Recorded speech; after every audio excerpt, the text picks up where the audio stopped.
Déjeme iniciar con lo que tenemos de información sobre la situación en Ucrania. Reportan medios que al menos 57 ucranianos murieron y 169 resultaron heridos durante el primer día de operaciones rusas en Ucrania. El ministro de Salud no ha especificado el número de civiles y soldados que han perdido la vida. El gobierno de Ucrania ha instado a la población a donar sangre y a buscar atención médica fuera de los hospitales si su estado de salud se lo permite. Rusia, por su parte, no ha informado aún de las bajas sufridas. El presidente de Rusia, Vladimir Putin, comentó en el inicio de la operación militar especial para la protección de Donbass y afirmó que antes de la misma se crearon tantos riesgos en el aspecto de seguridad que era imposible reaccionar con otras medidas. Por su parte, el presidente de Estados Unidos, el demócrata Joe Biden, dijo que la invasión rusa a Ucrania es un ataque premeditado que su homólogo ruso Vladimir Putin planeó durante meses. Fue duro con él, lo llamó dictador y aseguró que la OTAN está reuniendo fuerzas no para intervenir directamente en Ucrania, sino para contener a Rusia si planea, explicó, avanzar hacia otros países. Las tropas rusas se informa que han ya entrado de forma terrestre a tomar Chernobyl. Confirman que por primera vez las fuerzas de tierra rusas están en Ucrania. El presidente de Ucrania firma el decreto de movilización general. Llama a la movilización general en ese país luego de que su homólogo ruso Vladimir Putin ordenara esta, entre comillas, operación militar especial para defender Donbass. Declarar y llevar a cabo la movilización general, reza el documento. Las autoridades de Ucrania declararon el toque de queda en Kiev ante la situación causada por la ofensiva rusa en aquel país. La embajadora de Ucrania en México, Oksana Dramaretsa, le ofrezco una disculpa si no lo he pronunciado como corresponde, Oksana Dramaretsa, pidió a nuestro país, a México, que condene la agresión bélica que sufrió su nación por parte de Rusia. Expresó que esperaba una posición clara por parte de México ante los ataques orquestados por el presidente ruso Vladimir Putin. El presidente Andrés Manuel López Obrador en la mañanera fue claro al posicionarse. México promoverá el diálogo para la solución del conflicto entre Rusia y Ucrania y se pronunció en contra de la guerra. El secretario de Relaciones Exteriores, Marcelo Ebrard, señaló que México rechaza el uso de la fuerza militar contra Ucrania después de que se reportaran los primeros bombardeos cerca de Kiev, su capital. El secretario de Relaciones Exteriores, el canciller Marcelo Ebrard, también informó que México mantiene relaciones diplomáticas con Rusia pese al conflicto con Ucrania, pues es necesario mantener el diálogo con Moscú, dijo el canciller. La embajadora de México en Ucrania, Olga García Guillén, informó que las familias mexicanas en aquel país se encuentran bien luego de las primeras horas de la invasión lanzada por Rusia. Los precios del petróleo se disparan a los $100 por primera vez desde 2014 debido a esta situación. Pero el presidente también dijo en la mañanera que ante el alza en los precios por el conflicto en Ucrania, México está preparado. Un centenar de miembros de la comunidad ucraniana en México arribó a la embajada de Rusia para protestar en contra del despliegue de tropas de ese país en Kiev. De las noticias que estoy siguiendo para usted, sin pelos en la lengua, sin censura y para analizar lo que está pasando, para que nos ayude a entender, le agradezco al historiador Cristian Nader que nos acompañe en este espacio libre como el viento. Querido Cristian, admirado Cristian, te mando un abrazo, gracias por compartir con nosotros aquí en Sin Censura. Muy buenas tardes, Vicente. Muchas gracias por la invitación y la admiración es mutua. Oye, Cristian, hay que decirlo. En México estamos ante una guerra de narrativas, la infodemia, las noticias falsas, y en este conflicto al otro lado del mundo también hay que decir que hay una guerra por la narrativa de quién tiene la razón, de quién hizo lo correcto, de quién hace lo correcto. Y yo te pido tu opinión. ¿Cómo ves esta situación al otro lado del mundo? La veo, de hecho creo que este proceso por parte de esta operación quirúrgica, de acuerdo a la óptica de Moscú, creo que tardó muchos años, tardó realmente 8 años en llegar. Lo ocurrido en este momento, la tragedia en suelo ucraniano y en suelo de Donetsk y Lugansk, no comenzó hace 2 meses con la narrativa hablando de estadounidense. Comienza en 2014, incluso más atrás en 2005, 1991, cuando Washington organiza un golpe de Estado en suelo ucraniano en contra del gobierno de Víctor Yanukovych. En ese momento se ve conciliador entre Moscú y Washington, ¿no? Lo que menos quiere justamente en la Casa Blanca es una persona que prácticamente tiene como vínculo entre estos supuestamente dos mundos irreconciliables, que no es así, por supuesto, y se organiza un golpe de Estado en 2014, conocido popularmente en Occidente como el Euromaidán, a través de tanto batallones paramilitares como militares que instalan un nuevo gobierno. Vaya, el golpe fue dirigido concretamente por Geoffrey Piat, que era el embajador de Estados Unidos en Kiev, Victoria Nuland, que era la subsecretaria de los euroasiáticos de Estado, quien en este momento es, por cierto, la subsecretaria. Me dicen que hay problemas con mi micrófono. ¿Ya se escucha mejor, Vicente? Creo que sí, mi querido Cristian. Sí, ok, sigo. Entonces, quien organiza el golpe es precisamente la subsecretaria de Estado y también, por supuesto, los batallones neonazis que son patrocinados por la OTAN, incluso por oligarcas ucranianos. ¿En contra de quién? En contra de más o menos el 45% de la población ucraniana, porque Ucrania, ese 45% son rusoparlantes, personas que se consideran rusos y quienes ven en las decisiones de Kiev una imposición y una supremacía justamente amparada por la OTAN para tratar de desestabilizar a Rusia energéticamente, económicamente y aplastar los ánimos de autonomía en ese momento en 2014. En 2014 es cuando se hacen referéndums en Donetsk y Lugansk que declaran su independencia ante el embate agresivo por parte del régimen ucraniano golpista, ¿no? Que no nada más en esa zona, también van en contra de la población de Odessa, que también es rusa, contra los barrios rusos en Kiev, y hasta la fecha estamos hablando de 15,000 bajas en Donetsk y Lugansk nada más, aproximadamente, por esta agresión por parte de la junta militarista ucraniana empujada por la OTAN,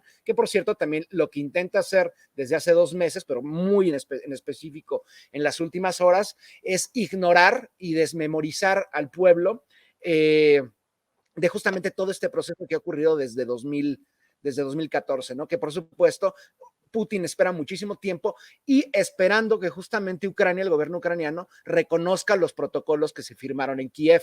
En Kiev en 2014-2015 se firman acuerdos para apoyar las autonomías y que puedan vivir en son de paz, ¿no? Y por supuesto, desde ese momento en que se firman, con testigos presenciales como es Francia y el Reino Unido y también Alemania, desde ese momento la propuesta por parte de Washington y de Kiev es romperlos, pisotearlos, justamente para llegar a este estado. ¿Con qué intención? Lo repito, cortar todo el ánimo de la Federación Rusa, perdón por los gatos, cortar todo el ánimo de la Federación Rusa para tener buenas relaciones con el suelo europeo, y en segundo lugar, tratar de militarizar toda la periferia oeste de la Federación Rusa, o sea, la frontera inmediata con Ucrania, colocando, primero absorbiendo a la OTAN, a Ucrania, a la OTAN, y en segundo lugar, colocando baterías antiaéreas con capacidad nuclear que tendrían prácticamente un cerco a Moscú en dirección a suelo moscovita y en riesgo a toda la población rusa, como también a la población de Donetsk y Lugansk, porque obviamente para que el gobierno ucraniano pueda hacer esto, tiene que apaciguar los ánimos independentistas y de resistencia de Donetsk y Lugansk, que lo repito, hasta la fecha actual han muerto aproximadamente 15,000, 20,000 personas por las agresiones ucranianas. Entonces, esto no comenzó por las acciones de Moscú realizadas la noche de ayer, no, esto comenzó en 2014 por un plan muy bien realizado y tétricamente realizado también por parte de Washington para justamente tanto colocar a Rusia como el enemigo, como pues, justamente para desarmar a la población de Donetsk, que hasta el momento resiste. Mi querido Cristian Nader, qué importante darle un contexto histórico a la audiencia de Sin Censura sobre este conflicto, porque creo que importante será el factor medios de comunicación en este conflicto y en dónde se informe la gente. Y no estoy o a favor o en contra de Estados Unidos o a favor o en contra de Rusia, pero en momentos en que la embajadora de Ucrania pide una postura, un posicionamiento claro a México, pues veremos con esta oposición tan brava que tenemos en estos momentos, que quiere colgarse de cualquier cosa para el golpeteo contra el presidente Andrés Manuel López Obrador, pues en un momento van a querer hasta responsabilizar a López Obrador de este conflicto. Y no estoy exagerando, o a menos que tú me corrijas, Cristian Nader. Bueno, las acciones que realiza el canciller Marcelo Ebrard en Naciones Unidas son consecuentes a la política exterior de México, que siempre busca la conciliación. Creo que yo se queda corto. ¿Por qué? Porque obviamente hay una condena a lo que está haciendo la Federación Rusa, pero tampoco hay una memoria por parte de la Cancillería mexicana para explicar este proceso de agresiones, y prácticamente son la consecuencia de lo que está haciendo Rusia es justamente eso, ¿no? Todo viene de un proceso de agresiones a partir de 2014. Obviamente, la embajadora de Ucrania en México jamás va a aceptar que hay batallones de neonazis quemando viva gente en Odessa o mutilando a gente rusos, húngaros, rumano-moldavos o incluso judíos y musulmanes en suelo ucraniano, ¿no? Creo que cómo van manipulando la guerra de narrativa es muy interesante, pero también muy lamentable. ¿Por qué? Porque a fin de cuentas, dentro de las mismas trincheras de Washington es muy difícil contrarrestar con una línea narrativa distinta. Obviamente lo que buscan hacer es ensombrecer todo este proceso para colocar a Rusia en el tradicional rol de agresor que tiene desde hace 200 años. Y por supuesto también mencionar que la OTAN está inmiscuida de esto, porque no nada más son nazis, no es que sean nazis pandillas de golpeadores callejeros, son nazis que ha armado la OTAN con misiles tierra-aire, con armamento de alta tecnología, con logística de satélites, etcétera, ¿no? Se han enfrascado en una guerra prácticamente brutal en contra de civiles en Donetsk y Lugansk, en contra de ancianos, en contra de niños, de mujeres, que muchos de ellos de hecho tenían la nacionalidad rusa. Por eso pide Donetsk y Lugansk la intervención de la Federación Rusa, pues prácticamente para defender su soberanía de naciones independientes, según la óptica de la población de Donetsk y Lugansk y la óptica también de la Federación Rusa, ¿no? Y por supuesto, también tenemos de soltar un precedente. Quien empezó a soltar estos permisos de independencia en todo el planeta fue Washington. Recordemos, en 2008 sueltan la independencia de Kosovo, se crea un narcoestado, por cierto, en suelo serbio, extirpando a Serbia un territorio, y paulatinamente podemos hablar de otros proyectos de remodelación cartográfica por parte de Washington, ¿no? Por ejemplo, Sudán del Sur, y los intentos de balcanización de Siria e Irak, crear un Kurdistán, etcétera, etcétera. Entonces, que hay precedentes, por supuesto, los estableció Washington. Ahora, hay que decir, todas las intervenciones de Washington sucesivas, Irak, Siria, Libia, Yemen, Serbia, o bien también de la OTAN, eso sí tiene permiso cuando ni siquiera la población de estas naciones pidió el auxilio para que su país fuera destruido por Washington. ¿Qué tiene que pasar para que Moscú vaya en rescate de sus conciudadanos en Donetsk y Lugansk, que es prácticamente ellos lo pidieron y por eso viene esta intervención, y al mismo tiempo, hasta dónde puede aguantar Rusia este acoso que ocurrió a partir de, concretamente desde 1991, pero si nos vamos previamente a toda la historia del siglo XX, incluso Imperio Zarista, Unión Soviética, Federación Rusa, ha sido por supuesto un acoso y agresiones múltiples por parte de Occidente, ¿no? Comenzando en 1991, 3 intentos de injerencia, tratar de balcanizar Rusia, ahora justamente en la zona periférica. Rusia no puede aguantar que se pase otra línea roja más para colocar misiles nucleares en sus fronteras inmediatas que podrían llegar a suelo ruso 4 minutos después, ¿no? A Moscú, de hecho. Ese es el gran problema, que la narrativa es parcial y así lo va a seguir siendo. Tampoco creo que podemos esperar una narrativa distinta cuando han colocado a Vladimir Putin desde hace 30 años casi como el gran antagonista de Occidente, ¿no? Y toda la retórica que podemos ver en las redes sociales, en los grandes conglomerados mediáticos, en la mayoría de ellos, o en los medios latinoamericanos que replican el discurso de Washington, es eso, colocar a Vladimir Putin como el gran enemigo pues, prácticamente del mundo libre o la comunidad internacional. En estos conceptos torcidos, porque para ellos, por supuesto, la comunidad internacional es Eurooccidente, Estados Unidos, las colonias de Oceanía angloparlantes y Japón como miembro honorario. Esa es la comunidad internacional. Pero ¿dónde estuvieron todas las cancillerías de todo el planeta o Naciones Unidas para proteger la soberanía de Donetsk y Lugansk y las vidas de 15,000, 20,000 personas que han sido asesinadas por Ucrania en los últimos 8 años? Es el punto, la parcialidad. Y también, dime. No, perdón, es que creo que tenemos ahí problemas con tu micrófono. Déjame plantearte para cerrar algo que he venido preguntando al profesor Jesús López Almejo, que ya lo conoces, a otros compañeros y amigos que nos han ayudado a desmenuzar desde sus trincheras, como tú, Cristian Nader, esta situación del conflicto. Qué momento tan interesante, histórico, estelar para México. Estar en el Consejo de Seguridad de la ONU en este momento de conflicto, con un presidente que le apuesta a lo mejor de la diplomacia del Servicio Exterior Mexicano de no intervención, de autodeterminación de los pueblos, con un presidente juarista, el Benemérito de las Américas, cuyo concepto que entre las naciones, entre las personas como entre las naciones, el respeto al derecho ajeno es la paz. ¿Cómo? ¿Cómo va a ser el papel? ¿A qué debería de jugar México en este conflicto, entendiendo que tenemos a un lado del conflicto como vecino en el norte y en el otro lado del conflicto a un aliado, incluso en pandemia, como lo es Rusia? Vaya situación para México, Cristian Nader. Bueno, en primer lugar, ¿me escuchas mejor ahora? Sí, te escucho. Sí. Ok, bueno. Creo que México debe apostar por la conciliación, pero también por la memoria.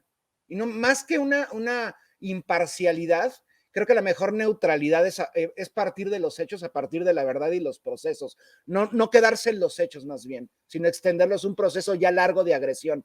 México, por supuesto, es un socio estratégico de Estados Unidos. Muchas de las decisiones que se toman aquí están subordinadas a lo que ocurre hacia el norte inmediato de este país, pero también mostrar la actitud que ha tenido. Las relaciones entre la Unión Soviética primero y luego la Federación Rusa con México nunca fueron excelentes, pero fueron buenas realmente, ¿no?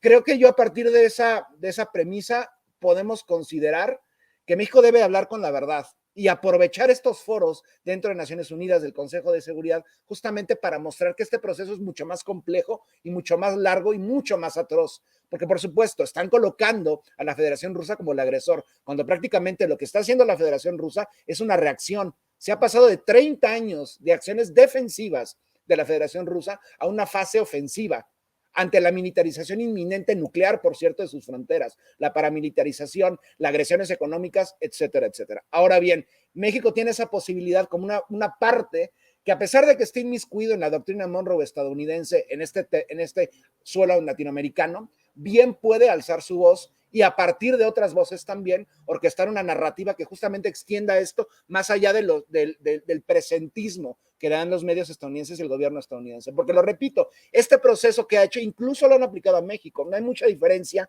si consideramos la paramilitarización neonazi en suelo ucraniano, el yihadismo en Siria y en Irak, y lo mismo que ocurre en suelo latinoamericano, ya sea en Colombia, ya sea en México, en otros contextos, con narcoparamilitares. Es exactamente el mismo orden: causar tropelías, desestabilizar. Ahora bien, obviamente no vas a encarar a Estados Unidos de frente. ¿Por qué? Porque es un gigante que te aplasta, incluso en una fase decrépita como está en este momento, ¿no? Tienes que ser muy claro y hablar con la verdad, no a favor de Moscú, no a favor de Washington, no a favor de Kiev, no a favor de Donetsk o Lugansk capital, no. Tienes que hablar a partir de una postura de derecho internacional, pero ese derecho internacional también tiene consecuencias cuando te agreden durante 8 años, porque es la historia de Donetsk y Lugansk, donde han muerto más de 20,000 personas.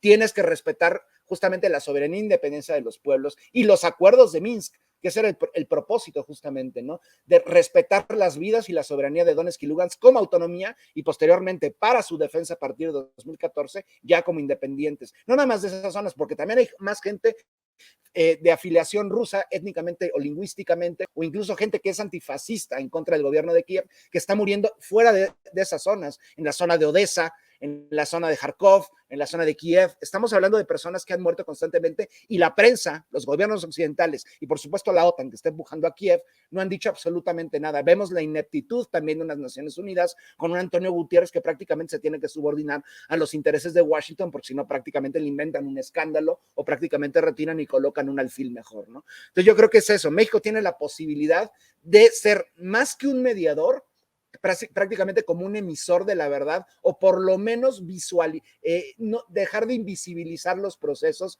en contra de Donetsk y Lugansk. Lo que estamos viendo en este momento es solo una faceta. Viene todavía la respuesta por parte de la OTAN, que ya dijo que no va a desplegar tropas en suelo ucraniano, que por cierto ya las hay, militares y paramilitares, pero más allá de esto vienen las agresiones económicas para tratar de desestabilizar a la Federación Rusa, que por supuesto tenía contemplado todo esto, porque es un plan, como lo dijo Biden, y por supuesto Biden, atrás de él hay un sistema de inteligencia que lo sabe muy bien. Esta reacción de Rusia se venía planeando y planificando. Yo no había visto desde hace mucho tiempo una reacción quirúrgica por parte de Rusia tan precisa para prácticamente neutralizar al ejército ucraniano en menos de 2 horas, ¿no? Prácticamente veíamos a Volodymyr Zelensky que estaba diciendo que podría romper los protocolos de Budapest y armarse nuclearmente, y de pronto ahora está diciendo públicamente que la OTAN nos ha abandonado. Bueno, ese era el juego de la OTAN, justamente entrampar a Rusia y colocar a Rusia como el agresor, no tanto apoyar a la junta paramilitar neonazi ucraniana a salir adelante, ¿no? Y eso creo que es lo más terrible, hablando de paramilitares neonazis.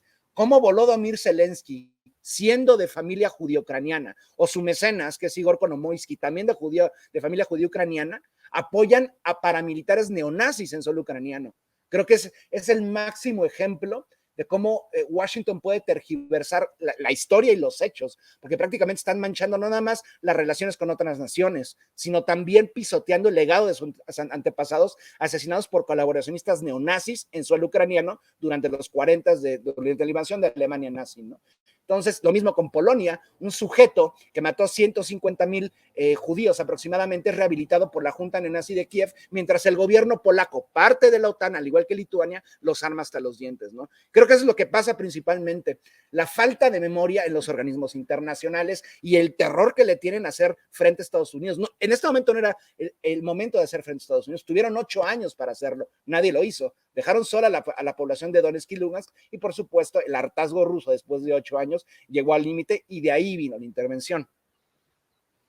Querido Cristian Nader, es fascinante esto y pues te estaremos buscando, te estaremos molestando para que nos ayudes a desmenuzar todos estos temas que surjan en torno al conflicto por allá en Ucrania, y me gustaría que cerráramos invitando a la gente a tus trincheras, a tus redes sociales, para que estén al pendiente de lo que publicas y tengan una mejor idea de lo que está pasando, Cristian Nader.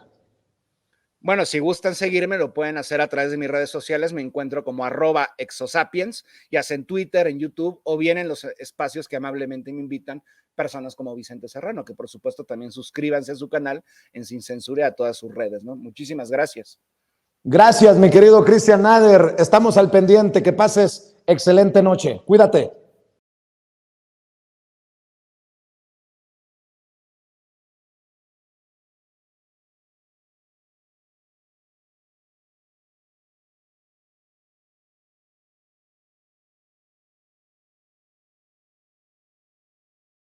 Al senador con licencia. ¿Está bien dicho, senador con licencia? Es correcto, dice. Al senador con licencia Julio Menchaca, precandidato único, entendió el que entendió, a la gubernatura de Hidalgo. Le agradezco mucho, Julio, por aceptar esta entrevista sin censura, y le pido nada más un poquito de paciencia a don Julián Atilano y a Elisa, que están para la mesa del diálogo.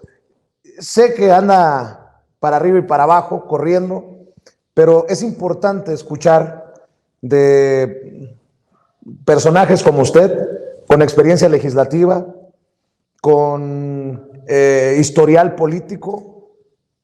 ¿Cómo ve lo que está pasando en este golpeteo contra el presidente Andrés Manuel López Obrador, que es el coletazo del dinosaurio para que este país no se transforme? ¿O cómo lo ve Julio Menchaca? Primero, un privilegio, Vicente, poder platicar contigo. Gracias. Y sin duda forma parte de todo un esquema de ataque, de detrimento de una figura que se ha encaminado a transformar este país, y que las fuerzas políticas y económicas que han sido beneficiarias de un viejo sistema, que están viendo cómo están siendo eliminados esos privilegios, y se defienden hasta el último, utilizando todos los recursos, Vicente, tú lo sabes bien. ¿Cómo ve el presidente? Yo creo que el presidente es tan buen ajedrecista político que no es que los tenga en jaque, pero muy cerquita de ponerlos en jaque y hasta mate, ¿no? Hay una fortaleza moral, hay una fuerza que viene del sustento, del respaldo que tiene la gente, que tenemos millones de mexicanas y mexicanos en el presidente y en esa lucha. Y finalmente, cada quien está demostrando de qué está hecho, de qué intereses tiene, y el interés superior que defiende el presidente es México, es nuestro país, Vicente. Yo sé que habrá temas que no pueda abordar, no sé, no lo tengo definido por por cuestiones electorales, hay ilegales, hay elecciones en Hidalgo este año, uno de los 6 estados en donde hay elecciones. Usted es precandidato único, pero es importante también definir cómo la Cuarta Transformación se ha ido haciendo de las gubernaturas en diferentes estados, que no es poca cosa. En momentos en que cacarean mucho en la oposición, que el panismo recuperó alcaldías en la Ciudad de México, bueno, pues el país se está pintando de color vino, de púrpura, ¿cómo le llaman? De color morena, y bueno, ¿cómo ve este avance de la Cuarta Transformación? Porque dependiendo de los resultados de este año, el país quedará cuasi amorenado, y adiós PAN, adiós, en un descuido hasta adiós PRI. Pues ya está a un punto de hacerse realidad esto que estás diciendo. Hay una carta muy interesante que firmaron gobernadores en funciones, que son 18, ¿no? Que respaldan al presidente de la República. Esto es una idea no de lo que dicen los partidos políticos, sino lo que está diciendo y lo que está afirmándose en las urnas el pueblo de México. Entonces, yo estimo que respetando la voluntad popular en los 6 estados en donde va a haber elección, va a haber una manifestación, sin duda, de hacia dónde va a ir el país, no solamente en el 22 y en el 24, sino en los próximos años. ¿La carta a la que se refiere es la censurada por el INE? Sí, bueno, se coarta la libertad de expresión de gobernadores. Están manifestando cuál es su sentir y tienen una representación avalada por la ciudadanía, sin duda, en elecciones. No pretendo meterlo en camisa de 11 varas, pero ahí le va una de esas, perdón por la expresión, de esas cabronas. Usted es precandidato único de Morena rumbo al proceso que definirá gobernador o gobernadora en el estado de Hidalgo. ¿Con qué confianza en un INE tan parcial, en un INE tan sesgado, en un INE tan, usted dígame? Yo tengo toda la confianza como abogado de que se tiene que ir reestructurando las instituciones electorales. Y hay una propuesta en el Congreso Federal para ir modificando y que esos visos de parcialidad vayan siendo eliminados. Hay que recordar cómo se vinieron dando los nombramientos de los consejeros, incluso de magistrados, en una época en donde se prolongó su estancia en esas autoridades electorales. El reto está en nosotros, Vicente, en estar modificando los esquemas para darle cada vez más confianza a los ciudadanos. Ese es un reto que debemos afrontar todos, no solamente una institución, sino la manifestación que expresemos a través de nuestros representantes populares. Creo que no rompería ninguna regla o le faltaría alguna ley si me confirma que Hidalgo nunca ha tenido alternancia, que aquí siempre ha gobernado el PRI y que, de acuerdo a lo que he visto yo, la gente ya dijo, basta, estamos hasta la madre, y por ahí Morena termina gobernando Hidalgo, un Hidalgo en el que el gobernador Omar Fayad, en su recta final, creo que anda definiendo a qué embajada o a qué consulado le va a pedir al presidente que lo mande, porque lo ha tratado muy bien en las últimas veces que ha venido. No se ría, que la risita es la que calienta, don Julio. No se le vayan a ocurrir venarlo a Ucrania ahorita. No. No, bueno, el asunto está en que nosotros acabamos de pasar un proceso de precampaña en contacto con militantes, con simpatizantes de Morena, y estamos en esta época de intercampaña con muchas limitaciones de decir cosas que podemos hacer. Respetamos la ley, pero en la campaña, sin duda, Vicente, yo espero tener la oportunidad de platicar contigo y hacer planteamientos muy serios y muy concretos, puntuales de compromisos.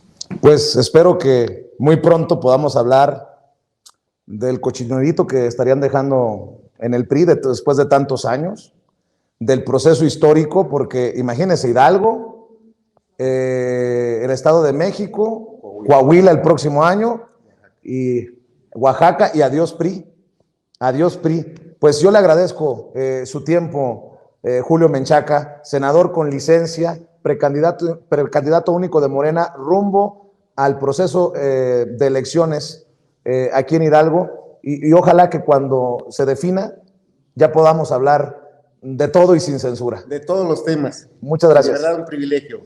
Estamos al pendiente. Estoy a la orden, Vicente. Muchas gracias, muchas gracias.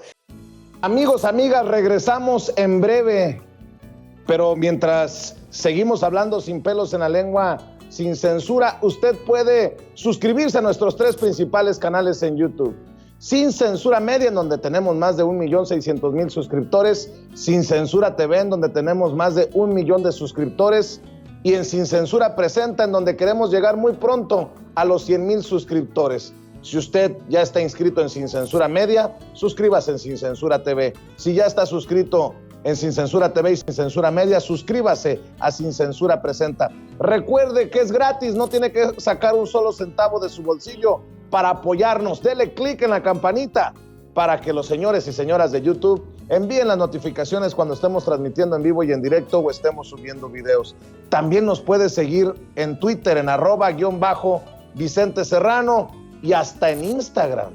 Ojo, también estamos en Instagram. Son nuestras redes sociales y con el apoyo de ustedes seguimos creciendo, porque con ustedes todo, sin ustedes nada.